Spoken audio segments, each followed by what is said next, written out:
We are taught that the map of the world was drawn slowly, century by century. We are taught that the great explorers of the Age of Discovery, Columbus, Magellan, Cook, were the first to chart the unknown oceans. We are told that Antarctica, the frozen continent at the bottom of the world, was not discovered until the year 1820. Before that, it was just a blank space on the map, a theoretical landmass known only as Terra Australis Incognita. This is the official timeline of history. It is logical, it is linear, and it is completely wrong. In 1929, a German theologian named Gustav Deissmann was cataloguing items in the dusty library of the Topkapi Palace in Istanbul. He pulled out a bundle of disregarded papers and found a piece of gazelle skin parchment. It was torn, only a fragment of a larger document. But what was drawn on it would shatter the foundations of modern geography. It was a map, dated specifically to the year 1513, signed by an Ottoman admiral named Piri Reis. At first glance, it looked like a standard portolan chart of the time, showing the coasts of Europe and North Africa. But then Deissmann looked closer. The map showed the eastern coast of South America with incredible accuracy. It showed the Amazon River. It showed the Andes Mountains, which hadn't even been explored by Europeans in 1513.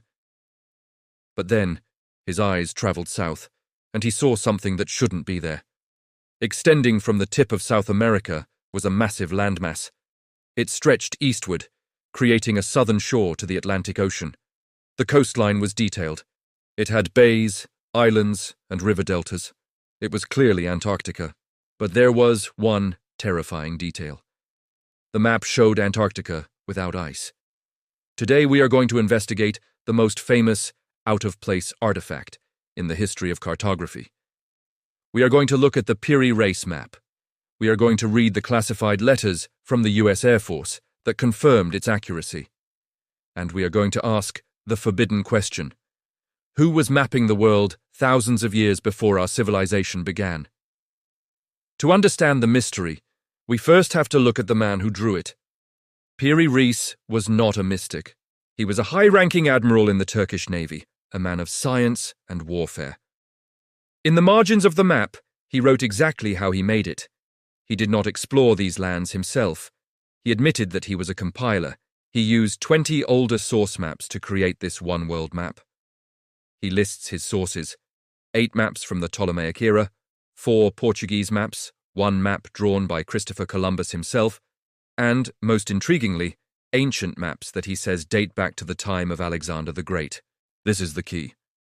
Piri Reis wasn't drawing the world as it was in 1513. He was copying fragments of a much older picture. He was preserving data that had been gathered by a civilization that is now lost to history, because the Antarctica he drew is not the Antarctica we know today. Today, Queen Maud Land is buried under a mile of solid ice. No one has seen the actual coastline for at least 6,000 years. Yet, the Piri Reis map shows it as a habitable coast, with rivers flowing into the sea. For decades, skeptics dismissed the map. They said Piri Reis just ran out of paper and bent the coastline of South America to fit the page. They said it was just a lucky guess. But in the 1960s, a professor of history named Charles Hapgood decided to test the map scientifically. He wasn't looking for aliens, he was looking for geology. Hapgood noticed that the map appeared to use a different projection method than we use today. It looked like an equidistant projection centered on Cairo. Hapgood took the map to the experts. He sent it to the cartography section of the United States Air Force.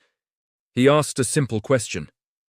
Does this coastline correspond to the actual sub-glacial topography of Antarctica? In other words, if we melted all the ice, is this what the continent would look like? In 1960, he received a reply that is now legendary in the field of forbidden history. The letter was signed by Lieutenant Colonel Harold Z. Ohlmeyer, commander of the 8th Reconnaissance Technical Squadron.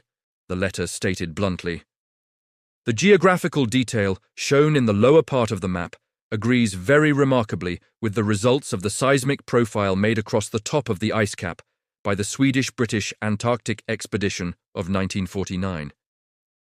This indicates the coastline had been mapped before it was covered by the ice cap. The capacity to map this area in this manner has no parallel in 1513. Let that sink in.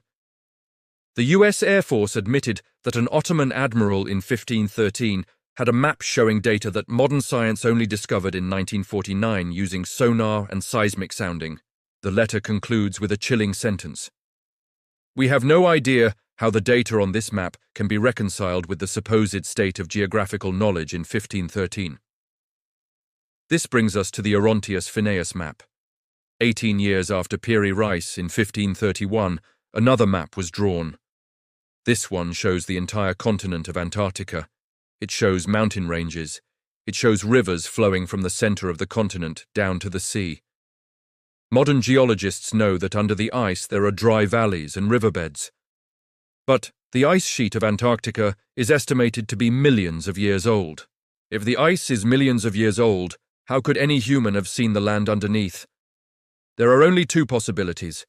Possibility 1, the geologists are wrong, and the ice is much younger than we think.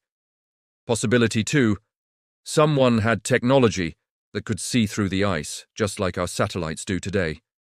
Charles Hapgood proposed a radical theory to explain this. He called it Earth crust displacement.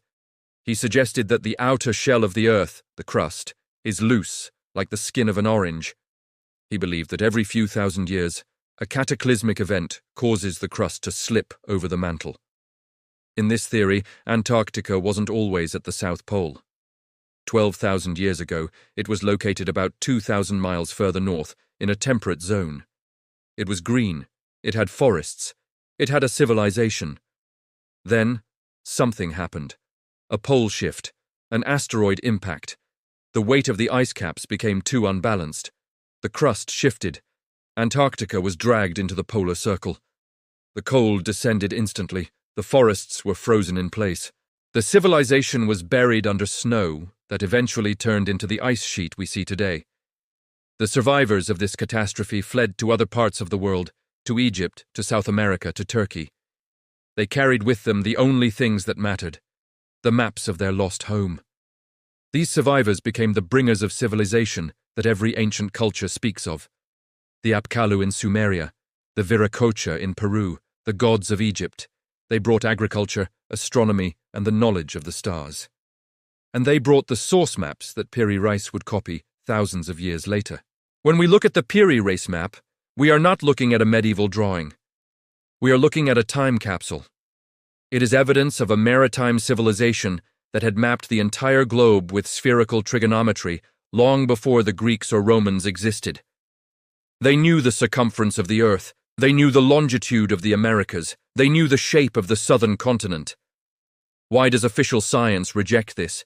Because if they accept the Piri Reis Map, they have to rewrite the entire history of the human species. They have to admit that we are not the first advanced culture on this planet. They have to admit that there was a golden age that was destroyed. Think about the Library of Alexandria. Think about the thousands of scrolls that were burned. How many other maps were lost? Piri Reis said he used 20 source maps. Where are the other 19? Are they hiding in the Vatican secret archives?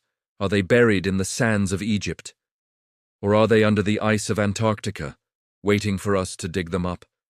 The map of Piri Reis is a warning. It tells us that the Earth changes. Continents move. Ice ages come and go in a flash. The world we know today is fragile. The civilization that mapped Antarctica probably thought they would last forever too. But all that is left of them is a few lines of ink on a piece of gazelle skin, preserved by an admiral who didn't even know what he was drawing. What else is hiding under the ice? In recent years, satellite imagery has shown strange pyramidal structures in Antarctica. We have found heat anomalies. We have found evidence of massive underground caverns. Is it possible that the ruins of the civilization that drew this map are still down there, frozen in time? The Piri Reis Map is not just a mystery. It is a treasure map. And X marks the spot at the bottom of the world. What do you think? Was Antarctica ice-free 12,000 years ago? Did a lost civilization map the world before the Great Flood? Or is it all just a coincidence?